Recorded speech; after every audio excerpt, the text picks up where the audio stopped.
Сәлем достар, сендермен бірге мен Аям, және де бүгін өте күшті рубрика, өйткені бүгін сабақты қалай жақсы оқуға болады деген жайлы күшті кеңестерімді, лайфхактарымды айтатын боламын.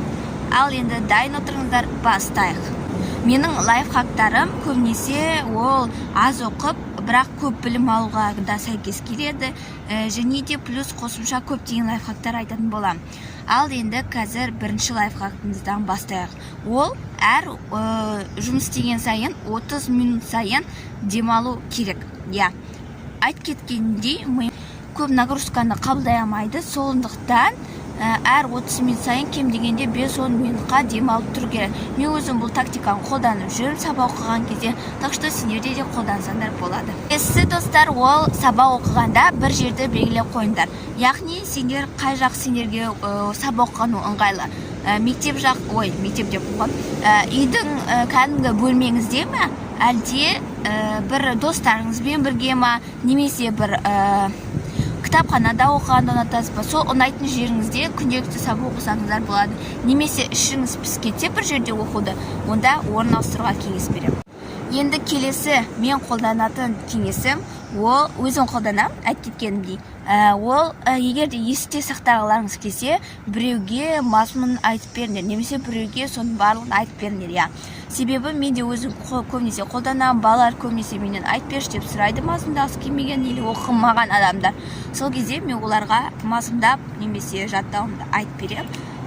И плюс маған мен өзімнің ойыма көбірек жаттаймын. Айтып кеткенде жаңағы кафеге барып оқығандар дегендей стадия группаларды оқысаңдар болады. Мысалы онлайн бірдеңке деген стадия группалары өте көп, сондықтан да сол стадия группаларында адамдар сабақ оқыған кезде соған кіріп сабақтарын оқиды, и содан мотивация алсаңдар болады. Себебі компьютерге қосып қоясыңдар, басқа адамдар оқып жатқанын көргенде өздеріңіз оқығыларыңыз келеді. Сондықтан стадия группаларды да оқысаңдар болады. Келесі кеңесім ол ұйықтаңыздар. Достар, көбінесе ұйықтаған кезде біздің ұйықтап жатқанда мида сақтау гормондары немесе бір молекулалары сол кезде түнде жақсарады. Яғни қайтан обновление сияқты болады. Сондықтан да достар, ұйықтап жүріңіздер. Енді толыққанды ұйықтаңдар, 8-9-10 сағат болды, одан ары емес деген ол. Бірақ ұйықтауды ұмытпаңыздар, себебі ұйықтағанда не деп айтып кеттім? Мен сендерге қазір кітапты дұрыс оқыңдар деймін. Қазір айтатын шығарсыңдар, біз оқу білмейміз ба, біз бірінші сыныппыз ба деп. Жоқ, мен ол жайлы айтып тұрған жоқпын. Оқу деген, яғни біз кітапты дұрыс оқымаймыз. Ол қалай? Ол SQ3R деп аталады міне. Яғни survey, кітапты қарап шығасың. Бірінші кітапты қолына алғанда бүкіл жерін қарап шығасың, аннотациясын оқисың, суреттерін ақтарып бір көзбен шолу жасайсың. Ол question. Яғни question деген сол кітапты оқымастан бұрын сен сол кітаптан қандай сұрақтарға жауап алғың келеді. Сол сұрақтарды жазасың. Мысалы, неге Мария мектепке бармай қалды? Неге Мария анасына көмектеспеді екен деген сияқты сұрақтар жазасыңдар. Болды. Келесі read, ол енді оқуды бастайсыңдар кәдімгідей. Потом келесі recite. Recite ол оқығанды енді өздеріңіздің ішіңізде немесе біреуге мазмұндап берулеріңіз керек. Ал енді келесі ол review.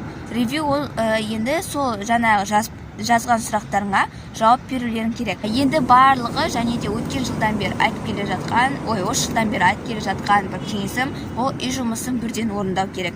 Мен өзім сол лайфхакты қолдануға көбінесе тырысамын, бірақ көбінесе ол кешке қарай қалып кетеді, бірақ мен сияқты істемеңдер, кешке қарай қалдырмаңдар, себебі айтып кеткенде кешкі организм ол жұмыс істеуге қабілетсіз, сондықтан да бірден келе салып үй жұмысын орындап тастасаңдар, все, бітті, я спокойно деп отырасыңдар. Кейде бізге мұғалімдер түрлі проекттер береді. Проект дегенде ғылыми, не дейді? Ғылыми жұмыс дейме?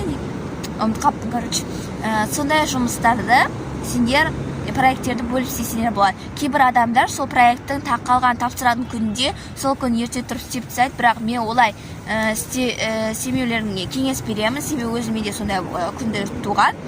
Керек кезде соңына дейін созып, потом соңында жасаған абыр-сабыр болды. Ондай керек емес. Лучше сендер бөліп қойыңдар. Мысалы, бір аптаның ішінде істеткізуге берсе, бір аптаға клетка сызасыңдар, потом қандай күн істерін жазып қойсаңдар, вот күшті. келесі кеңесім ол үй жұмысына байланысты. Яғни достар, үй жұмысында жазған кезде, енді орындаған кезде to-do list сияқты істесеңдер болады. Келесі достар, ол мысалы кейбір мұғалімдер ауырып жатқан балаға мысалы үй жұмысы береді, сосын сол ауырып жатқан бала әрине де істей алмайды. Бірақ сосын сол үй жұмысы кейде қарызға по-любому түбіне дейін орындайсың деген не айтады. Сондайға ұшырамас бұрын ауырып жатқан кезде де шамаларыңыз келгенше оқуларыңызға тырысыңыздар. Мысалы, хотя бы жазатын нәрсе болмасын, оқитын нәрсе и ауызша нәрселерді істеп қойсаңыздар болады. Вот мен кеңес. Жақсы оқуға тағы да бір себепкер болатын, ол мұғалім. Яғни достар, сендер бірдеңке түсінбей қалсаңдар жаңа сабақ кезде, онда ұялмай сұраңыздар. Себебі сендер ұялғанда қалай ұяласыңдар? Сендер мұғалімнен емес, балалардан ұяласыңдар. Дұрыс па мен айтқаным? Яғни сендер ойлайсыңдар, балалар мен мазықтай ма, мен түсінбей қалдым ба деген сияқты. Ондай қорқынышты ойдан аулақ болыңдар. Себебі сұрасаңдар, мазықтаса не болыпты? Зато сіздер өздеріңіздің сұрақтарыңызға жауап алыңыздар. Сондықтан да солай. Достар, тағы да бір кеңесім, енді екі кеңес қалды, соны айтып кетейін. Ол жаттауды түнде жаттаңыздар. Жаттауды түнде не үшін жаттау керек? Себебі түнде тез жатталады. Біріншіден, екіншіден келесі күн таңертең қайталасаңыздар, все болды, уже дайын жатталды. Сондықтан да осы кеңесімді де қолданыңыздар. Мен де өзім соны көп қолданамын. Енді достар, соңғы кеңесім ол демалды ұмытпаңдар. Біз қанша дегенмен адам баласымыз, сондықтан да біздің миымыз, денеміз демалуды қажет етеді. Сондықтан да демалып тұруды ұмытпаңдар. Ал енді сендермен бірге болған аям мен кеңестерім ұнаса, егер сендер сол кеңестерді қолдансаңдар, қандай кеңес қолданып жүріңдер, соны комментарияға жазсаңдар болады. Всем пока.